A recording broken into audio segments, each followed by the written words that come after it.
jibu hiyo. Unakubali kuwa Yesu alikuwa kwa msalaba? Na wewe wacha nitolee andiko. Anisi, naomba tu nijibu hiyo. Andiko uliotoa inasema tangu saa 6 mpaka saa 9 kulikuwa na nini? Kulikuwa na giza. Kuna mtu yote anaona gizani? Kuna mtu anaona gizani. Kwani usiku uonagi? Kwa giza? Wewe unaonaga kwa giza ama naonaga. Naonaga. Huo ndio Ukristo. Mwalimu. Subiri, sijamaliza. Si andiko umetoa. Wewe mnakuja ubishi. Mimi nataka kufundisha. Mwalimu, nataka kupatiana mic. Nauliza tu swali. Nani hiyo? Halo. Naomba sitaki hata halo, sipigi simu. Wacha kunikuna wewe, wacha kunikorofisha nani? Wapi andiko Yesu alisulubiwa? Swali gani ingine unakimbia kuuliza? Swali yangu iko hapo hapo. Nakuuliza hivi. Mimi nasema Yesu alisulubiwa. Unakubali unakataa? Kusema tu. Si hata baniani unasema ng'ombe ni Mungu. Kwenda kwa baniani. Acha kutoroka. Jibu swali langu. Kwa mfano, wewe unasema? Sema yes or no. Wewe unasema Yesu alisulubiwa? Mimi nasema alisulubiwa. Shahidi uko wapi? Tuamini maneno yako. Sasa si ndio nakwambia, wewe unakubali ama unakataa? Nitolea ndiko nikubali. Nitolea ndiko nikubali. Sasa mimi ndo nataka ukubali ukatae, vitabu ziko mbili hapa. Si utoe ushahidi ndio nikubali ama nikatae. Wapi ushahidi Yesu alisulubiwa? Nini tunazina tukizungushana? Andiko uliotoa hakuna habari inasema Yesu alisulubiwa. Kulikuwa giza, hata mtu akasikia sauti ya Yesu. Ulijuaje ni Yesu na kuna giza?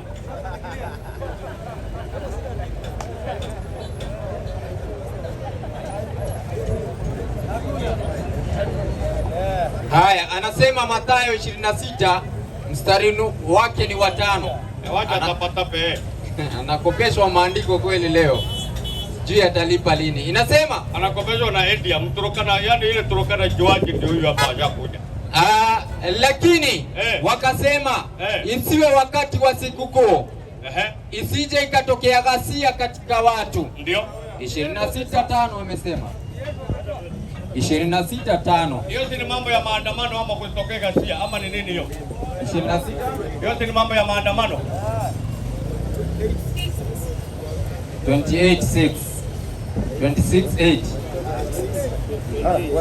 Bado dakika 2. Ikikosa tunabadilisha maiki.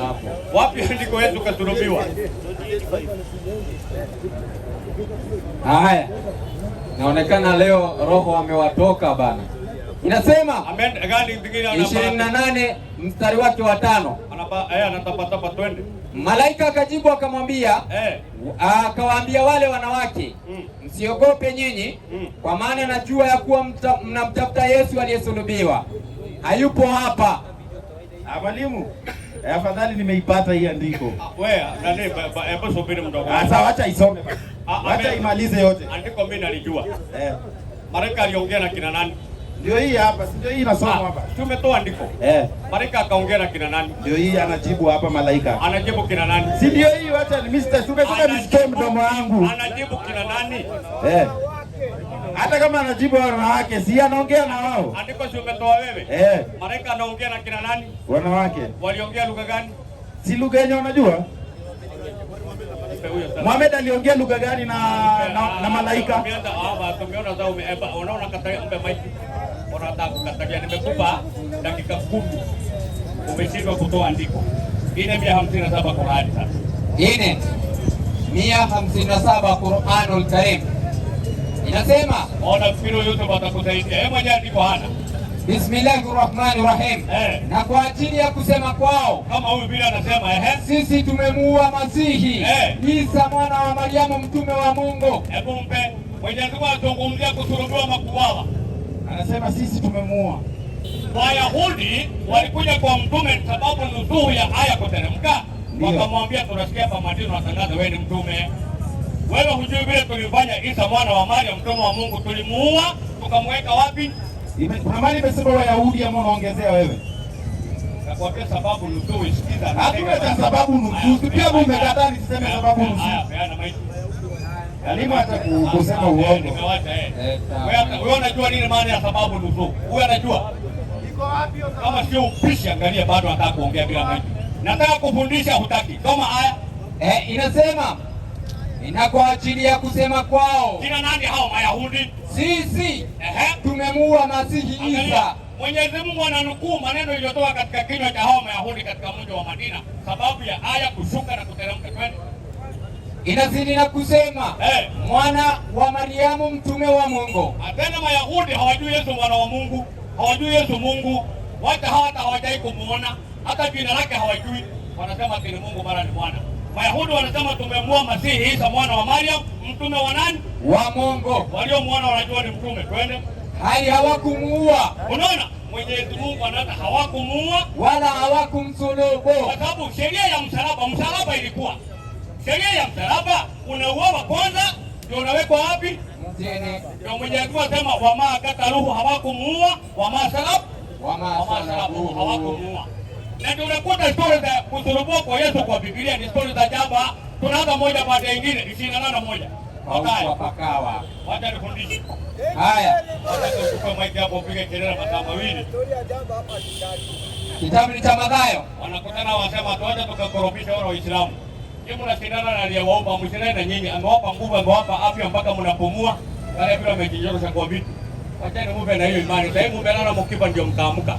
Wacha na hiyo miwani yako kuwekwa kwa sanduku pelekwa kwa Waluya ukiwa juu ya keria kama parcel. Umetuogopa. Yusufu lazima mchemke na mtiangu sana. Tena huyu ndio chairman wa Ngaraza wote isili. Shindano hiyo. Huyu ndio chairman wa Ngaraza wote isili. Shindano inafanya kazi. Wallahi asiyekuwa Muislamu akiwa hai amelala, akifa ndio anaamka. Wakati unawekwa kaburi unakuta na malaika unaitwa nani Mungu wako. Unaanza kusema ati mwana wa Mungu sio Yesu sio nini. Malaika yuko kaburini anafanya. Kwanza utatambua viboko wewe na hiyo miwani yako hata utajua be. Kupa na hiyo imani. Upelekwa kwa sanduku juu ya keria. Na karatasi ya nailo ni juu sijeshewe. Wanaenda kushikwa sama hoho. 28:1 inasema Mathayo, story za jaba. Kusulubiwa kwa Yesu ni story za jaba. Hata Sabato ilipokwisha ikapambazuka siku ya kwanza ya juma, ndio Mariamu Magdalene ndio na Mariamu yule wa pili walikwenda kulitazama kaburi. Mathayo mwandishi wa Injili ya Mathayo anatuambia Mariamu Magdalene na Mariamu wa pili walienda wapi? Kulitazama kaburi. Wanawake wangapi? Wawili. Marko 24:1. Kitabu ni cha Marko 20:16. Marko imeishia 16 sio? 20:16. Marko imeishia ngapi? 16:1 inasema hata Sabato ilipokwisha kupita. Ile story ya Mathayo ya wanawake wawili ndio na Marko anaandika. Ilipokwisha kupita Mariamu Magdalene moja na Mariamu mama Yakobo wa pili na Salome. Marko anasema wanawake wangapi? Watatu. Na Mathayo wawili. Twende Yohana 21 anasema wangapi? Kitabu ni cha Yohana Mtakatifu 21. Story hiyo. Hata siku ya kwanza ya juma Mariamu Magdalene alikwenda kaburini alfajiri. Yohana anasema wanawake wangapi? Mmoja. Mathayo wawili. Marko watatu. Hii sio story ya jaba. Luka moja. Hata Luka hajui kama ni wanawake ama ni wanaume ama ni watoto ama ni wanyama. Yeye anasema tu walikwenda. Luka 24:1. 24:1 hii hapa inasema story za kwa pakawa. Hata siku ya kwanza ya juma ilipoanza kupambazuka walikwenda kaburini. Luka anasema nani walikwenda? Wanaume, wanawake, watoto au wanyama? Hata hajataja. Story za jaba hii. Hana habari hata. Ndio Mwenyezi Mungu anatamani 3:54-55 Qur'an. 3:54. Tufundishe labda tuchukue swali lingine. Inasema kwa jina la Mwenyezi Mungu mwingi wa rehema mwenye kurehemu. Na Mayahudi walifanya hila na Mwenyezi Mungu akazipindua hila zao. Na Mwenyezi Mungu ndiye mbora wa kupindua hila. Wa makaru wa makarala wallahu hayrul makirin. Mwenyezi Mungu anasema haya mahafizi hao Mayahudi na wale maaskari wa Kirumi walifanyaje? Walifanya hila. Funga Qur'ani 26:1 Mathayo. Kitabu ni cha Mathayo. Haya ndio mafundisho sio kupiga kelele. Sio hivyo, sikubali. Sasa tukulazimishi kukubali. Inaitwa mafundisho bora, sio bora tu mafundisho. Inasema hatuacha tukawakorofisha wale. Tunajikorofisha nafsi zetu. Twende. Ikawa Yesu alipomaliza maneno hayo yote ndio aliwaambia wanafunzi wake mnajua ya kuwa baada ya siku 2 itakuwa Pasaka, ndio na mwana wa Adamu atasalitiwa asulubiwe. Wakati ule wakuu wa makuhani ndio na wazee wa watu wakakusanyika katika behewa ya kuhani mkuu, jina lake Kayafa. Wakawafanya shauri pamoja ili wamkamate Yesu kwa hila. Kwa nini? Kwa hila. Na Mwenyezi Mungu asema Mayahudi walifanya nini? Walipanga hila. Na Mungu akapindua hila zao. Maliza andiko. Kwa hila na kumuua. Lakini wakasema isiwe wakati wa sikukuu, isije ikatokea ghasia katika watu. Naona bado walikuwa waoga. Sasa umejijibu hapa. Eti nini wewe? Wewe ulikosa andiko, Yesu alisulubiwa na kwa nini hapo? Ni nini? Nilikopa dakika 10, ulikosa andiko. Unataka uongee peke yako hiyo ndio shaka. Mimi nafundisha. Mimi sikuja hapa kupiga kelele. Kelele inapigwa makanisani. Mko tusomba huko mtaani hata kuna kesha wanawake wanaume wanalala kanisa mpaka asubuhi. Ikifika saa 8 usiku unasikia kimya. Sasa hiyo ni roho.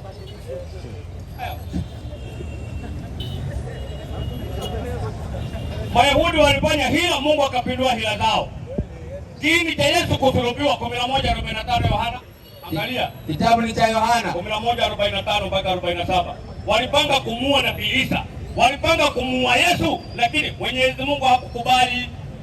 Mwenyezi Mungu hawezi kufanya kazi ya kutoa bikira Mariam binti Imran, Mariam msichana mdogo, azae tena kwa ubikira mtoto ambaye kwamba hajazaliwa na mbegu ya mwanaume. Mariam amekula chakula kutoka peponi.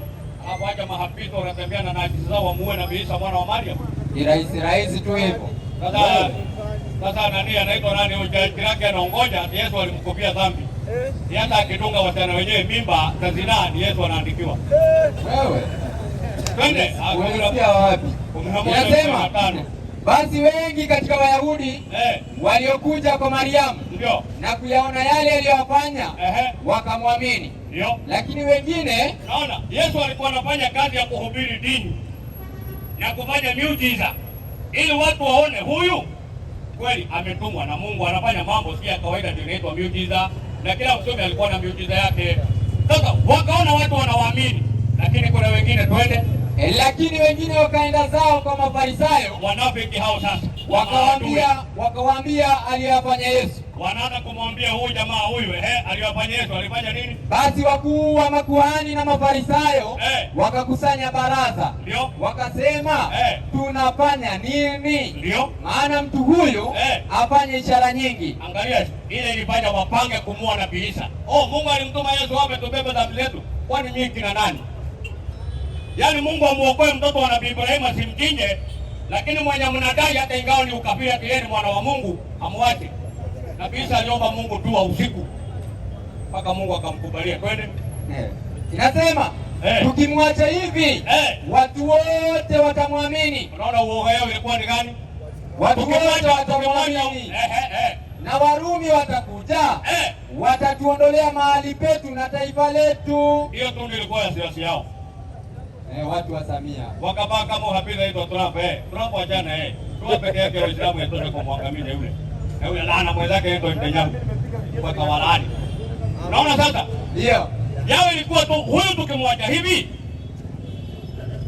watu wote watamwamini, atakuwa na nguvu. Vile baba akichokozwa alikuwa anakimbia kwa raia. Nafanywa hivi watu wote wanamko. Hii ndio ilikuwa hofu ya hao watu, ndio wakapanga vile watamuua. Lakini Nabii Isa kuna maneno anasema Hebu 12:36 Yohana. Hapo inasema maadamu mnayo nuru iaminini nuru hiyo ili mpate kuwa wana wa nuru. Hayo aliyasema Yesu, akaondoka zake akajificha wasimuone. Sasa walimtoa wapi wamsulubishe? Ndo mtuambie sasa. Mpe Yusufu Mike. Chairman, habari yako? Wacha kuniuliza swali. Nisalimie. Amani ya Mwenyezi Mungu iwe pamoja nawe. Iwe nawe. Hiyo ndio mambo ya habari yangu, achana nayo. Nasema iwe nawe kumkubali Yesu. Wewe tunajua ujinga yako, leta swali. Hapa hakuna mtu akujui. Swali yangu hata wacha itoke tu hapo mahali tumesoma hiyo basi irudie. Kwamba ulikuwa una swali. 12 kuna kitu nimepata hapo, nataka unielezee kidogo. Sio mambo ya kifo. Haya mpe. Siongelee mambo ya msalaba. Umekubali hapo unakuja kusoma. Sasa nitakuja na kiboko. Unajua hakuna klasi haina kiboko, si ndio? Asante. Hawa wanafunzi nitawanyorosha kwanza Yusufu wewe. Leo kwa mtaratibu sijui kama zitapanda. Maadamu mnayo nuru, iaminini nuru hiyo. Ndio. Ili mpate kuwa wana wa nuru. Ndio. Tumeambiwa tuamini nuru, tuwe wana wa nuru. Mkiwa na nani? Maadamu tunayo nuru. Kina nani? Sina, tumesoma, wewe ndio ulitoa andiko. Naamini hao watu wote. Maadamu kuna nuru, tuamini nini? Nuru hiyo. Tukishaamini nuru tutakuwa nani? Wana wa nuru. Wana wa nuru. Sawa. So swali yangu ni rahisi. Je, tumeamini nuru tukawa wana wa nuru? Nuru kwanza ni nani? Wana wa nuru ni kama vile wana michezo, wanariadha, wanandoni. Leta swali lingine. 24:35 tapa. Nurdin Haji. Unafikiri mimi nitaenda vile unaenda? Nisome baruani Para zenu mimi mbona sina kifua. Haya 20 na ngapi? 24 36 na 5 inasema Bismillahirrahmanirrahim. Mwenyezi Mungu ni nuru ya mbingu na ardhi. Mungu ndio nini? Nuru ya mbingu na ardhi. Na tumeambiwa tukiamini nuru tunakuwa wana wa Yusufu. Nataka kukuonya kitu moja. Na unisikilize. Sawa? Nakusikiza. Usije ukachukua andiko la Biblia ukafananisha na aya ya Qur'ani. Nuru inayotajwa pale na hii nuru ya Mwenyezi Mungu ni tofauti. Mpe. Rudia 12:36 Mathayo alafu tuone Qur'ani. Sallallahu. Hadi nimemshangaa huyu bwana. Haya 12. Mtu ameanza kubishana sina ndevu nyeupe, sina nywele nyeupe mpaka saa hii. Yusufu. Haikosi watu zaidi ya maelfu wameona. Nani Yusufu ukae chini. Tulia, umeanza wasiwasi. Inasema maadamu mnayo nuru, iaminini nuru hiyo ili mpate kuwa wana wa nuru. Twende. Hayo aliyasema Yesu. Mpe. Nani alisema hayo maneno? Yesu. Akasema watu wakiamini nuru watakuwa wana wa nuru. Sasa nuru ni nani? Mungu. Nilijua tu hapo ndio anaenda. Subiri. First John chapter 1 verse 5. Tutaenda huko, wacha kukimbia huko tunaenda. Waraka wa kwanza wa Yohana 1:5. Huko tunaenda. Twende. Na tunaenda huko tunaenda. Twende. Tumalize hii andiko uliotoa. Yesu anasema iaminini nuru hiyo ili mpate kuwa wana wa nuru. Kwa hivyo nuru ni nani? Nuru. Nuru ni huyu, waraka wa kwanza wa Yohana 1:5. Haya mpe. Tena sio Mungu. Shaka. Inasema na hii ndiyo habari tuliyosikia kwake na kuihubiri kwenu, ya kwamba Mungu ni nuru, wala giza lolote hamna ndani yake. Mungu ni nani? Mungu ni nuru na ndani ya Mungu hamna giza. Kwa hivyo tukiamini nuru tunakuwa unakuwa wana wa nuru. Na nuru ni nani? Leta ingia point yako. Mungu. Ina maana tukiamini Mungu tunakuwa wana wa Mungu. Kwa hivyo Mungu ana wana. Sasa nuru ana wana. Nuru ana wana. Wewe ni mwana wa nani? Tukiamini nuru tunakuwa wana wa nuru. Huko nimeelewa na nimetoka. Usishinde pahali moja. Hapo ndio tu. Wewe ni mwana wa nani? Mimi mwana wa nuru. Nuru ni nani? Nuru ni Mungu. Kwa hivyo wewe ni mwana wa Mungu. Na wewe? Subiri hapo. Kwangu utakuja. Niko hapo. Yaani wewe ni mwana wa Mungu, alafu Mungu anakunyima wewe, huna hata wheelbarrow, anawapa Wasomali mamol. Mungu gani huyo? Kupatia Wasomali mamol. Wewe mwana wa Mungu gani wanakunyima mpaka kiatu haina rangi? Tulia ndugu yangu. Yesu amesema tukiamini nuru tunakuwa wana wa nani? Sio wana wa nuru. Na nuru ni Mungu. Halo. Wewe unakubali? Unapinga Yesu. Nani Yusufu, tufundishane tuone pole. Hapa neno mwana inamaanisha kuzaliwa ama kufanyaje? Sasa nuru, ndipo ukisema mwana wa nuru, nuru imekuzaa. Yusufu nisikilize. Nuru imekuzaa. Yusufu, na ndio nikakwambia hapa inamaanisha kama mwana michezo ama mwana ndoni ama mwana riadha. Ndio inamaanisha hivyo. Lakini sababu umekuja ubishi, Yusufu. Nakusikiza. Yusufu. Nakusikiza ndugu yangu. Kwa hivyo ukisikia mwana lazima awe amezaliwa. Ukisikia mwana mfano ni hivi. Nasema hivi, ukisikia mwana lazima awe mwana huyo amezaliwa. Wacha nisome Warumi 8. Kabla hujasoma 14. Si maandiko yako hapa. Mbona nitumia akili yangu? Yusufu. Na haya yameandikwa. Wacha kunizungusha. Kwa hivyo mwana lazima awe amezaliwa. Mwana. Mwana anauliza nini? Tusome Warumi 8:14. Warumi tunaenda, nataka unijibu kwanza. Itatujibu. Wewe unamwambia kwa kutumia akili yangu na maandiko. Wewe mwana wa Mungu. Mungu wapo wengine kwenye wewe unatembea miguu 20 mpaka kiatu imeisha. Mungu gani huyo? Na nilijua tu kumbe anaingia. Na nikaomba mfano. Mwana michezo ni yule anashiriki nini? Si ndio hiyo simple. Lakini sababu amekuja kupisha. Hebu mba maiki. Yusufu amefungua Warumi 8. Itasomwa. Angesoma tu. Itasomwa. Mbona tu? Yusufu. Mbona tulie maandiko? Sikiliza aliye anataka kusema nini? Yusufu. Nakusikiza. Wakati unasikia ikitangazwa serikali ina mkono mle? Serikali ina mkono mle? Hilo sio andiko. Hata haiko kwa. Wewe nataka kufundishane kitu. Nataka kufundishane kitu. Tufundishane maandiko. Tutaenda huko. Wacha mawazo. Na lazima tufundishe kwa mfano watu waelewe. Lakini serikali iko na mikono mirefu imeandikwa wapi? Serikali iko na mkono mrefu? Hiyo ni misemo, haiko kwa constitution. Na nimesema ni msemo, serikali iko na mkono mrefu? Mrefu. Na wakutika huo mkono. Mkono. Ukisema Bonia na mkono mrefu, sina maana ni mwizi. Sasa mkono mrefu inamaanisha si mwizi. Somewa andiko lako. Wewe acha. Haya. Kitabu ni cha Warumi 8:14. Warumi sio kitabu, ni barua. Barua ya Warumi. Na hakuna Mkristo usimamisha imani yake bila mabarua za Paulo. Huyo ndiye mwanzilishi wa Ukristo. Haya, inasema kwa kuwa wote wanaoongozwa na Roho wa Mungu hao ndio wana wa Mungu. Tunaambiwa kama mtu yoyote duniani amekubali kuongozwa na Roho wa Mungu, huyo ni nani? Mwana wa Mungu. Swali, wewe unaongozwa na Roho wa Mungu? Yusufu, hii mwana inamaanisha nini? Mtu ambaye anaongozwa na Roho wa Mungu. Wewe je, unaongozwa na Roho wa Mungu? Anakuwa nani? Na Roho wa Mungu unakuwa mwana wa Mungu. Hii mwana inamaanisha nini? Anayeongozwa na Roho wa Mungu.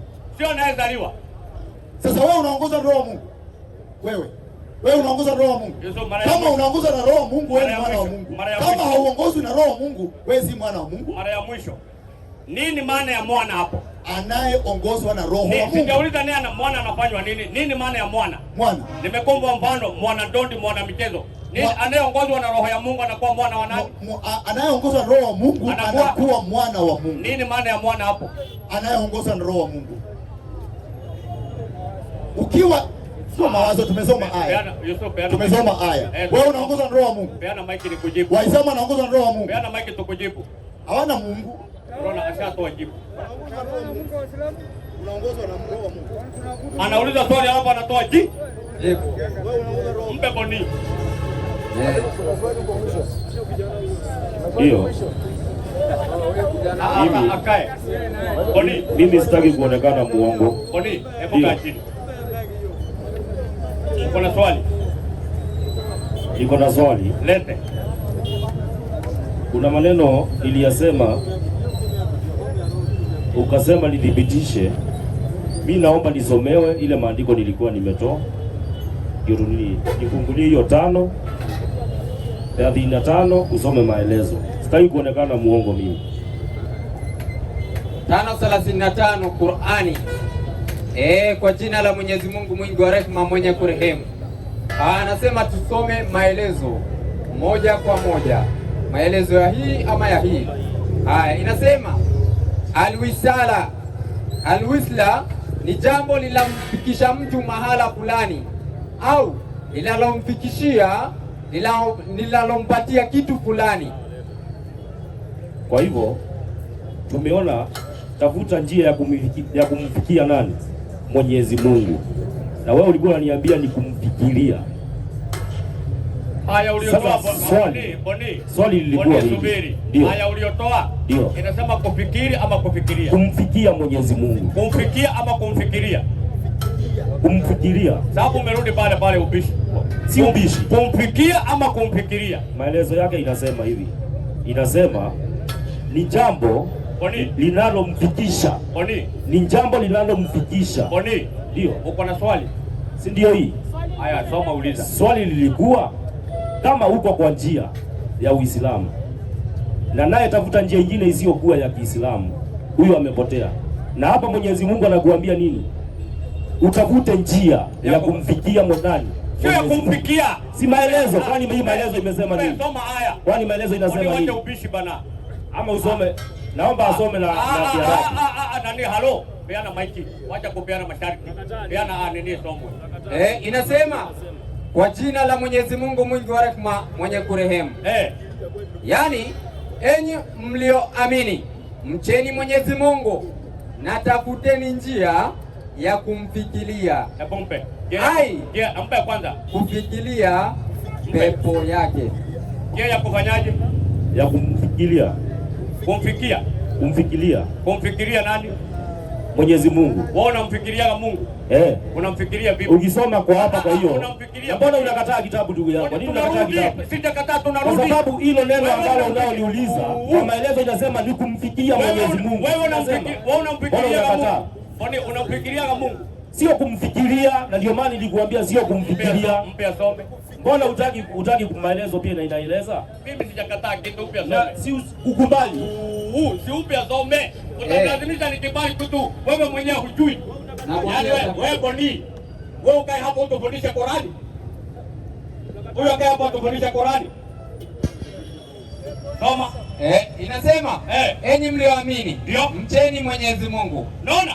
Enyi mlioamini, mcheni Mwenyezi Mungu. Kwa sababu hii kumcha Mwenyezi Mungu ni ibada imefundishwa kwenye njia ya Uislamu ambayo ni dini ya Uislamu. Hiyo tumemaliza, twende. Wabtagu ilehi wasila, yani natafuteni njia ya kufanyaje? Ya kumfikiria. Yani subiri utaendelea. Hebu mpe. Inasema tafuteni njia ya kufanyaje? Kumfikiria. Wewe unamfikiria Mungu? Sio kufikiria. Unajua uko na shida. Uko na shida na uko na shida kubwa sana. Wacha niwe na shida yangu. Wacha uko na shida kubwa. Mpe huyo wa mwisho. Zaidi toa hizo madini.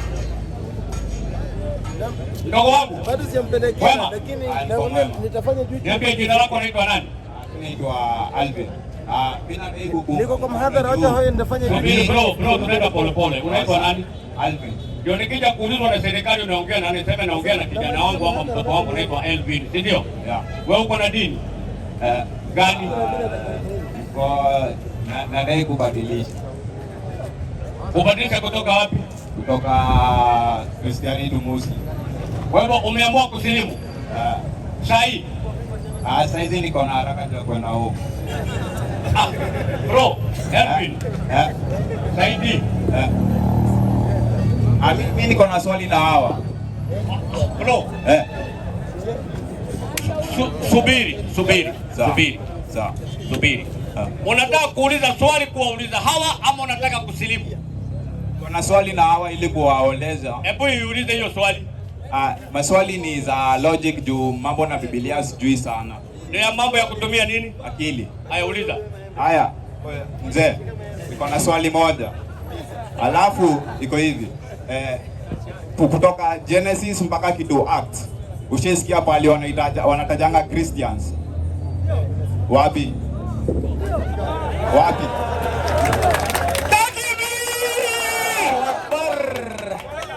Allahu Akbar. Fanya hivi Yusufu, kaa chini. Tutakutofutia miwani ya masikio. Yusufu, kaa chini upewe maiki ujibu swali. Sit down. Just sit down.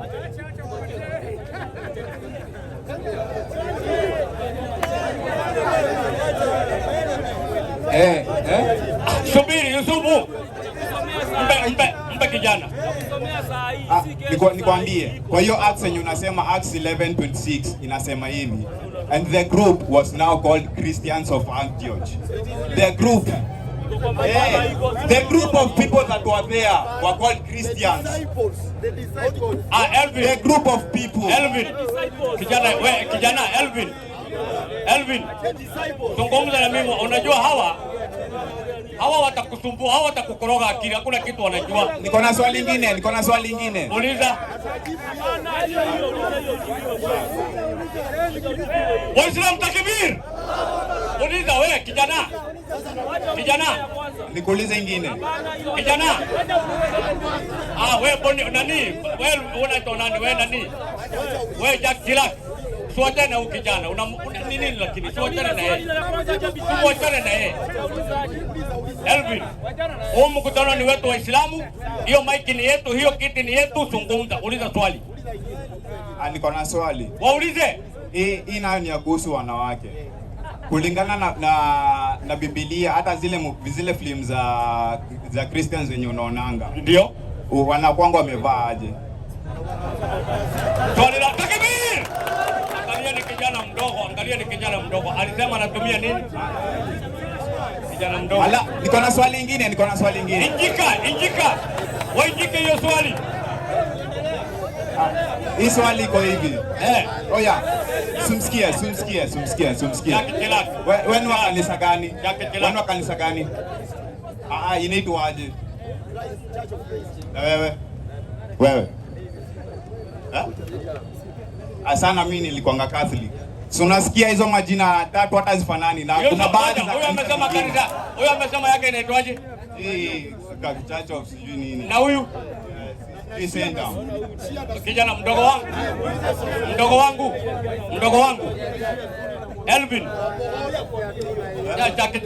Nani simu ni aje kijana niongee naye. Lakini swali iko hivi. Kijana zungumza na mimi. Sawa. Yesu ni ngapi? Ni moja. Roho Mtakatifu ngapi? Moja. Biblia ngapi? Moja. Mbona makanisa ni milioni? Ndio mimi ndo nauliza hiyo. Sasa tuachie Waislamu takbir.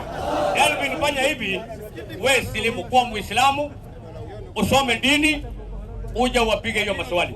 Ndio. Uko tayari? Naona nikutamka tu maneno. I bear witness there is no God worthy of worship except one God. I bear witness Muhammad is the prophet of God sent to all mankind. Ukitamka hayo maneno ushaingia katika Uislamu. Tunakutafutia kanzo, tunakutafutia kama ni madrasa usome vitabu ziko unasoma bure. Nani Abdi nini lakini na huyu. Na mnajua huyu ndio nia yake, yani wakoje wakoroge Abdi. Simwache na watu. Elvin, unasemaje? Mimi nilikuwa na swali. Unajua sasa kwa Christians ukiangalia kulikuwa na kanisa mbili mwanzo. Lakini zilienda zikagawanishwa. Ukiangalia kama Catholic ilienda ikaza kama ACK, PCA, vitu kanisa kama hizo mingi. Brother, wewe si umeona huko hakuna haki? Si umeona huko hakuna mpangilio? Si umeona huko ni shagala bagala? Hata mimi nilitoka, unasemaje utoke huko uingie dini ya Mungu, dini ya haki? Alafu ndio uende. Utoache konta, unakaa wapi? Nakaa Kamulu huko. Kamuru. Unakujaga huko kila siku ama huko? Ni kazi na kuanga hapa tu. Kwa hivyo mchana unashinda huko? Si kila mchana kuna uko mobile. Yani kazi ina depend na venye nitaanzia. Sasa unaendanga Parklands, Westlands na hapa. Sasa unaonaje uingie Uislamu bro, alafu tutakuongoza. Utaniachia kwa una simu? Unaniachia contact vitabu na kutafutia, ukifanya kazi za hilo unapumzika unajisomea vitabu. Unasemaje? Alafu mambo mengine kama unapitia isiri unasoma risali moja tena free of charge, ujue dini yako. Ujue dini ya Uislamu inasimamia nini? Kwa nini Mungu akakuumba? Mungu alikuumba ukiwa mwanadamu na akakupa akili tano, ufanye nini? Tena wewe ni mdogo, uko na nguvu baada ya kumwabudu Mungu. Unasemaje mdogo wangu? Uko tayari? Niko tayari. Kwa Muislamu. Takbir! Ndio inawauma, mtaumwa tu. Mtaumwa. Songa hapa mbele, waondokea wa mahapisi. Songa hapa mbele. Songa hapa.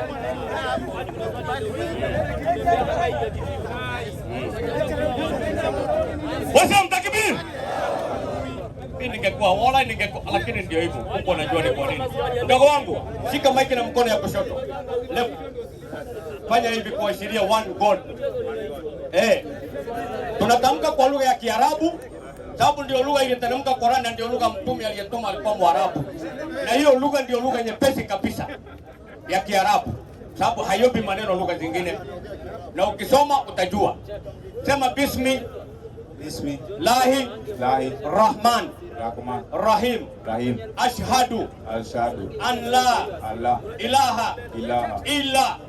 Allah. Allah. Wa ashhadu. Wa ashhadu. Anna. Muhammadan. Muhammadan. Rasul. Lahi. Ashhadu. Ashhadu. An la. Allah. Ilaha. Illa Allah. Wa ashhadu. Anna. Muhammadan. Rasul. Lahi. Sema nakiri kwa moyo wangu. Nakubaini kwa ulimi wangu. Hakuna Mungu mwingine. Apasaye kuabudiwa. Apasaye kuabudiwa. Kwa haki. Ila Mungu mmoja tu. Aitwaye Allah. Nakiri kwa moyo. Nakubaini kwa ulimi.